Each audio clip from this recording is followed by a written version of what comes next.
Hello hello hello দেখো পশ্চিমবঙ্গের অবস্থা কীরকম সেই ভিডিও যদি আমি বানাই তাহলে হয়তো পরের ভিডিওটা আমি নাও বানাতে পেতে পারি, কিন্তু পশ্চিমবঙ্গের বনভূমির অবস্থা কীরকম সেই ভিডিও আমি কিন্তু বানাতেই পারি, আর এই বিষয়ে আমি তোমাদেরও জানাতে পারি। তাহলে চলো বনভূমি এবং উদ্ভিদ সম্পর্কে জানা যাক আজকে। তো সরাসরি পয়েন্টে আসা যাক। হ্যাঁ, ফার্স্ট কোয়েশ্চেন, বিশ্ব অরণ্য দিবস কোন তারিখে পালিত হয়? এটা পশ্চিমবঙ্গেও পালিত হয়, তাই পশ্চিমবঙ্গের ক্ষেত্রে প্রশ্নটা ধরা হয়েছে। বিশ্ব অরণ্য দিবস কোন তারিখে পালিত হয়? 21শে মার্চ, 22শে মার্চ, 23শে মার্চ, 24শে মার্চ। দেখো সব মার্চ দিয়েছি আমি, কিন্তু যখন পরীক্ষায় প্রশ্ন থাকে সেটা থাকে 21শে মার্চ, 21শে জুন, 21শে জুলাই, 21শে আগস্ট, এই ধরনের প্রশ্ন থাকে, এই ধরনের অপশান থাকে। তাহলে তোমরা মার্চ মাসটা অবশ্যই মনে রাখবে, ঠিক আছে? তাহলে অ্যান্সার হবে, রাইট অ্যান্সার হবে 21শে মার্চ। কী হবে রাইট অ্যান্সার, কী হবে? 21শে মার্চ, ঠিক আছে। দেখো পরের প্রশ্ন কী আছে, রাজস্থানের মরুভূমিতে দেখা যায় কোন গাছ? রাজস্থানের মরুভূমিতে দেখা যায় কোন গাছ? রাজস্থানের মরুভূমিতে দেখা যায় গর্জন, ফণিমনসা, সুন্দরী, আম। এই চারটির মধ্যে কোন গাছ হবে? মরুভূমি এলাকায় কাঁটা জাতীয় গাছ দেখা যায়, এটা আমরা সবাই জানি। সঠিক উত্তর হবে ফণিমনসা। সঠিক উত্তর হবে ফণিমনসা, ঠিক আছে। আচ্ছা, নিচে এখানে একটু ডিটেলসে দেওয়া আছে, দেখো আমি তোমাদের সুবিধার্থে এখানে ডিটেলসে রেখেছি, যাদের বোঝার দরকার বা যাদের প্রয়োজন তোমরা একটু পড়ে নিতে পারো। অত্যাধিক বাষ্পীভবনের জন্য গাছ মাটি থেকে জল কম পায়, তখন প্রস্বেদন কমাতে পাতাগুলো খুব ছোট হয়। ঠিক আছে, এটা পড়ে নাও, তোমাদের অনেক সুবিধা হবে। এরকম আরও অনেক জায়গায় আছে যাতে তোমাদের বুঝতে সুবিধা হয়, খুব ডিটেলসে লেখা আছে অনেক কিছুই। আচ্ছা দেখো কী আছে, হিমালয়ের পার্বত্য অঞ্চলে দেখা যায় কোন গাছ? হিমালয়ের পার্বত্য অঞ্চলে দেখা যায় কোন গাছ? এটাও নিচে আমি অনেক কিছু মেনশন করে দিয়েছি। সুন্দরী, সুন্দরী হবে না, গরান, মহুয়া, পাইন।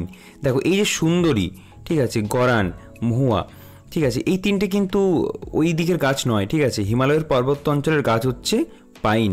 পাইন গাছ হচ্ছে হিমালয়ের পার্বত্য অঞ্চলের গাছ। আচ্ছা দেখো এই প্রশ্নগুলো অনেক রকম ধরনের আসতে পারে।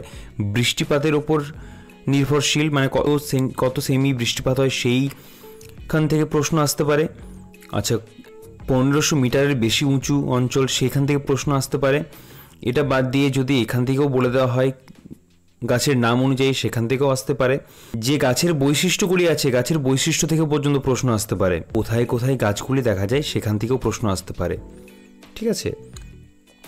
নেক্সট আমার প্রশ্নে চলে যাই। নেক্সট প্রশ্ন কি আছে, ভারতের সব থেকে বেশি বনভূমির পরিমাণ কোন রাজ্যে? আসাম, গুজরাট, পশ্চিমবঙ্গ, মধ্যপ্রদেশ। ঠিক আছে, তো সঠিক উত্তর হবে মধ্যপ্রদেশ, ঠিক আছে, সঠিক উত্তর হবে মধ্যপ্রদেশ। আচ্ছা এখানে একটা টুইস্ট আছে, কীরকম? এটা তো মধ্যপ্রদেশ, কিন্তু যদি প্রশ্ন আসে যে শতাংশের দিক থেকে ভারতের কোথায় সব থেকে বেশি বনভূমি আছে, তখন উত্তর হবে মিজোরাম, ঠিক আছে।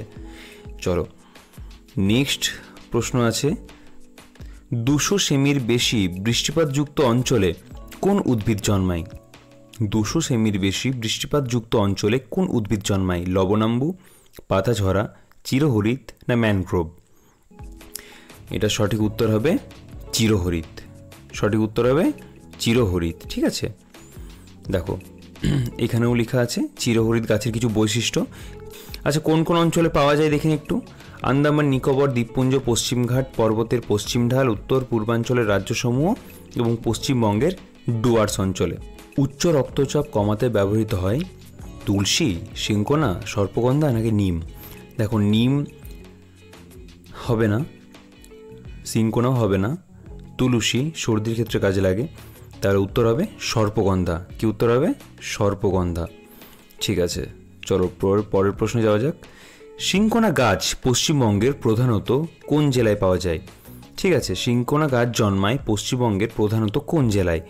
সিংকোনা গাছ জন্মায় দার্জিলিংয়ে, ঠিক আছে। সিংকোনা গাছ কোথায় জন্মায়? সিংকোনা গাছ জন্মায় দার্জিলিংয়ে। পরের প্রশ্নে যাওয়া যাক। কাজিরাঙা জাতীয় উদ্যান, এটা হচ্ছে ভেরি ভেরি ইম্পর্ট্যান্ট একটা প্রশ্ন, ঠিক আছে। ভিভিআই আমি লিখে দিলাম তোমাদের জন্য, ঠিক আছে, এটা ভিভিআই তোমাদের জন্য। এটার অ্যান্সার তোমরা সবাই জানো, এটার অ্যান্সার হবে এক শৃঙ্গ গন্ডারের জন্য, ঠিক আছে। আচ্ছা, উপকূলের জোয়ারের লবণাক্ত মাটিতে জন্মায় কোন গাছ? উপকূলের জোয়ারের লবণাক্ত মাটিতে জন্মায় কোন গাছ? হেতাল, শাল, চন্দন, বার্চ। সঠিক উত্তর কি হবে? হেতাল। হেতাল হবে সঠিক উত্তর। আচ্ছা দেখো নিচে ডিটেলসে দেওয়া আছে। আর এখানে একটা প্রশ্ন ইম্পর্টেন্ট আসতে পারে যে শ্বাসমূল ও ঠেসমূল দেখা যায় কোন গাছে, তখন তোমরা বলবে উপকূলীয় ম্যানগ্রোভ বা লবণাম্ব অরণ্যে। ঠিক আছে, আচ্ছা কোথায় কোথায় দেখা যায় সেটাও তোমরা এখান থেকে পড়ে নিতে পারো। আর গাছের নামগুলি এখানে আছে, কোন কোন গাছ, যেমন সুন্দরী, গরান, হেতাল, হোগলা, গোলপাতা, আরও অনেক কিছু আছে। আচ্ছা এখানে বার্ষিক বৃষ্টিপাতটাও এখানে দেখো মেনশন করা হয়েছে, এখানে ছোট্ট করে লেখা আছে দেখো সুন্দরী। সুন্দরী গাছ হচ্ছে ওই অঞ্চলের মেন গাছ, ওই অঞ্চলের মেন গাছ হচ্ছে সুন্দরী। ঠিক আছে, চলো পরের প্রশ্ন যাওয়া যাক। ভারতের শুষ্ক ঋতুতে পাতা ঝরে যায় কোন গাছের? দেখো পার্বত্য তো পর্বতের গাছ, পর্বতাঞ্চলের গাছ। লবণাম্বু মানে নোনা মাটি, খানিকক্ষণ আগে আমরা পড়েছি। চিরহরিৎ এটাও আমরা পড়েছি, সারা বছর সবুজ থাকে। কিন্তু পর্ণমোচী মানে পাতা ঝরে যায় যে গাছের, ঠিক আছে, সেটা হচ্ছে পর্ণমোচী। পর্ণমোচী গাছের পাতা ঝরে যায় কেন? ওই একই রকম প্রসাধনের জন্য, যাতে ওই জল বেরিয়ে না যায় শুষ্ক ঋতুতে।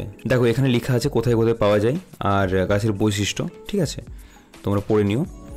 পরবর্তী প্রশ্নে আসি। ত্বকের রোগ সারায় কোন গাছ?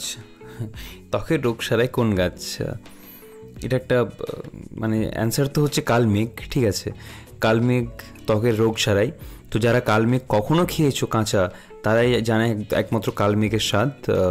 বিভৎস তেতো একটা গাছ, খাওয়ার পর মোটামুটি 1-1.5 ঘন্টা মুখের মধ্যে কোনো স্বাদ থাকে না। আচ্ছা দেখো দেবদারু উদ্ভিদ দেখা যায় কোথায়? মরুভূমিতে। না, মরুভূমিতে কেন হবে না? না, মরুভূমিতে না হওয়ার কারণ হলো ওখানে কাঁটা গাছ জন্মায়। লবণাম্য মাটিতে, লবণাম্য মাটিতে তো সুন্দরী, গরান ওই গাছগুলি জন্মায়। ঠিক আছে, ওপরের সবগুলি তো বাবু আগেই কাট হয়ে গেছে, তাহলে তো হবে না। তাহলে সঠিক উত্তর কী হবে?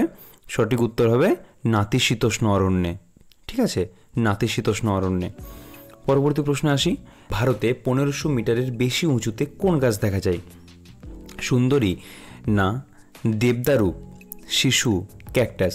শিশু গাছ তো আমাদের এখানে আশেপাশে হয়, সুন্দরী গাছ সুন্দরবনের এরিয়াতে হয়, ক্যাকটাস কোথায় হয়? মরু অঞ্চলে। তাহলে সঠিক উত্তর কী হবে বলো? সঠিক উত্তর তোমরা বুঝেই গেছো, হ্যাঁ সঠিক উত্তর হবে দেবদারু। ঠিক। পরবর্তী প্রশ্ন আসি। ম্যানগ্রোভ উদ্ভিদের বৈশিষ্ট্য। ম্যানগ্রোভ উদ্ভিদের বৈশিষ্ট্য কী কী হতে পারে? শ্বাসমূল দেখা যায়, হ্যাঁ শ্বাসমূল শ্বাসকার্যে লাগে। ঠেসমূল, হ্যাঁ যাতে গাছ পড়ে না যায়, গাছের ঠিক হিসেবে বা ঠেস হিসেবে কাজে লাগে। লবণাম্ব সিক্ত মাটিতে, হ্যাঁ হয়। আর লবণাম্ব, এখানে লবণাম্বও হতে পারতো, ঠিক আছে, ময়বয় রস্যও হতে পারতো। আর ওপরের সবগুলি, তাহলে তো সবগুলি ঠিক হচ্ছে, তাই না? তাহলে অ্যান্সার হবে ওপরের সবগুলি, এই ওপরের সবগুলি। ঠিক আছে, এখানে হবে ওপরের সবগুলি।